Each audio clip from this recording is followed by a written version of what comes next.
Alarming alerts from experts highlight a significant global healthcare risk associated with COVID-19, suggesting the potential onset of a pandemic of heart failure. A recent study conducted by Japanese scientists emphasizes the growing concern over COVID-19 cases, particularly attributed to the emerging JN.1 strain and its potential to contribute to heart-related complications.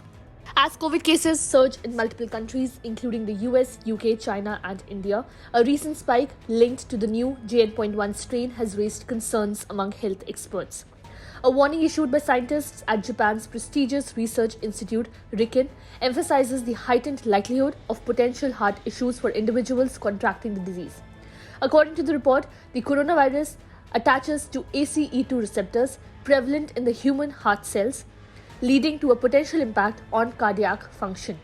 While the exact reason remains unclear, the report speculates that the dynamics of the COVID pandemic might be a contributing factor.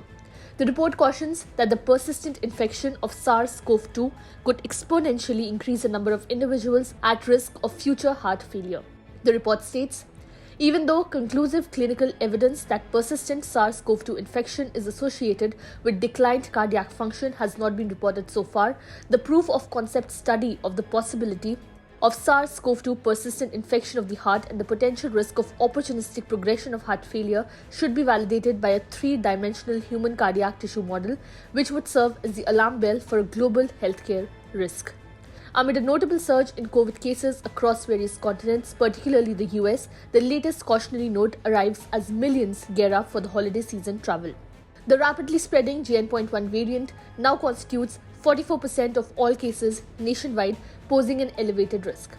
Health officials emphasize the potential for a substantial uptick in illness cases this winter, fueled not only by the increased prevalence of COVID, but also a growing number of flu cases. This concern is particularly pronounced ahead of crowded social events associated with New Year's celebrations. Subscribe to Oneindia channel and never miss an update.